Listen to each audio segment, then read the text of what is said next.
Yo, what up? Yeah, cause it's your buddy Philko here reporting live from your mama's house, doing my thing as I usually do. You know that most hated dude with the incredible mood. Right now, I'm real quick for y'all. I'm gonna take it back to the '90s. I'm gonna take you guys back just so I can give you guys further evidence on how full of shit the media is. Now, I don't want to say untrained mind. Now, to the person who's not really into hip hop that much, somebody back in the '90s, whatever, from age, let's say, 18, you're basically an adult. You can think for yourself from ages 18 to like 45, who gave a fuck, who didn't know that much about the whole so-called East Coast West Coast beef. They would have thought Hit 'Em Up was a diss from West Coast rappers to East Coast rappers. That's what they would have thought.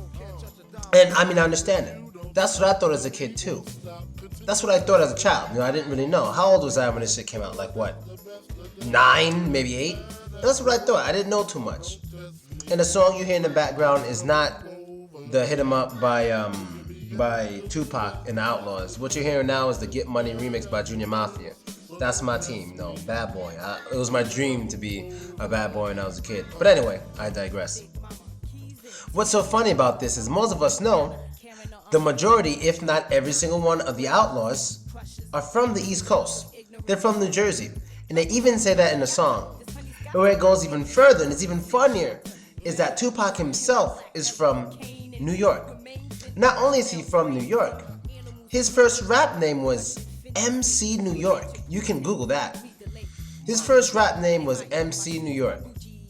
Now, when you look at the media, even the black media did the same shit because they wanted to make money, and that's why I say I don't believe in all this just like let's move to black banks and let's only put our money in black banks. I'm like, no, they're gonna do the same thing the white people do. They're gonna do the same exact shit. They're gonna do the same exact shit. I don't understand recycling the money in the community. That's a little different. But putting our money into a bank because it has a black owner means nothing. Same thing, the way the media handled this situation just so they can make money, advertising this whole East Coast West Coast shit when it wasn't really like that. And what's fucked up about it, the craziest thing about it is that they would advertise it so much and say that shit so much that even some of the people involved would fall into it.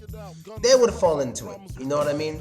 Now, I'm not an expert, and I can't say I'm 100% sure on this, but I'm pretty sure every time Tupac threw up the West Side or the Outlaws threw out the West Side, in no way were they trying to say, oh yeah, we like the West Coast better than the East Coast, fuck y'all East Coast dudes. It was nothing of that nature.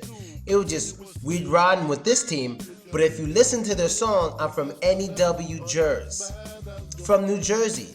They were repping the East, or they were riding with people from the West, but it wasn't like some fuck the East Coast thing. It was never like that.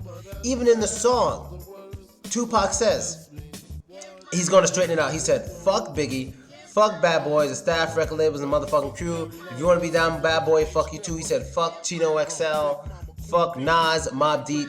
It was never just fuck New York or fuck the East Coast. It was never that. He specifically put it in that song who he had a problem with at the end of the song. Fuck Biggie, fuck Bad Boy as a staff, record label, and as a motherfucking crew. It was a crew. It was mostly about Bad Boy.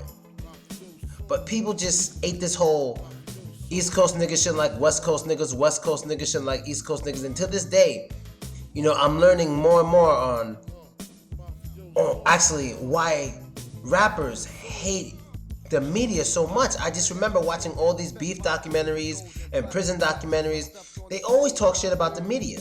Like the past 10 years since I've been on YouTube all the time, I've been watching them and they're always like, fuck the media, fuck the media. I'm like, damn, these dudes just hate the media. Maybe just a cultural thing. But now I'm starting to understand. Now I'm really, really starting to understand. The more I look at things, it's unbelievable. They're not gonna highlight the fact that these guys are all from the East Coast and repping the East Coast themselves. That won't sell. It's not that interesting. You know what I mean? You gotta highlight whenever they throw up a West Coast sign. You gotta take pictures of them and all that shit when they're in California and show them throwing up the West Coast and the low ride and shit. That's all you want to show, but you don't want to show them at home in New Jersey hanging out with their homeboys. You don't want to show that. It won't be that interesting.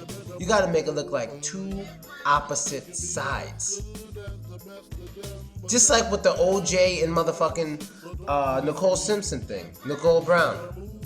Same shit. Two opposite sides meeting in conflict, so to say. It sells. It sells. Now, I admit there was no racism with this one, so they didn't push any racism, but they didn't need it. They had young, rich black men going at it from one coast to another in their words, and they knew it was selling. The Source was getting on it. Vibe got in on it with that fucking cover they made. You know what I mean? But at the end of the day, it was bullshit. Tupac himself was, at the time, they weren't publicizing it, but at the time, he was working on Death Row East. He was working on Death Row East. But they won't talk about that. It's not sexy. It's not interesting. It won't be on the cover. Death Row East coming. Tupac looking to work with people from the East Coast. No, that's not interesting.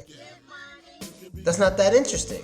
It'll kill the future articles about East Coast versus West, because once you release that, dudes will be like, oh, what? He's making Death Row East. He doesn't really got beef with the East Coast. It's just these people. So they won't release things like that. So I know a lot of y'all don't care about this shit, but I grew up during this time. This was like my World War II, so to say. Now, I know it was nowhere near as serious as World War II, but I'm American. You know, we didn't have no fucking, invasions or anything like that. You know what I mean? Especially in my lifetime. So this was like my big deal growing up as a kid. This was the biggest war for me. My lifetime. This is the biggest. Now, of course, I know somebody's going to write in the comments, you know how many American soldiers died and this and that. I get it, but it didn't touch me like this did. So not going to say I don't give a fuck about the soldiers who died. Of course I care, but it doesn't touch me like this did. When Biggie died, I only cried twice when somebody died my whole life. That was the first time, was when Biggie died. You know what I mean? So this stuff really means a lot to me. Like, if I could go to an accredited college and master in the history of hip-hop in the 90s, I'd study 8 years, no problem. I'd go hard. You know what I mean? I'd go hard.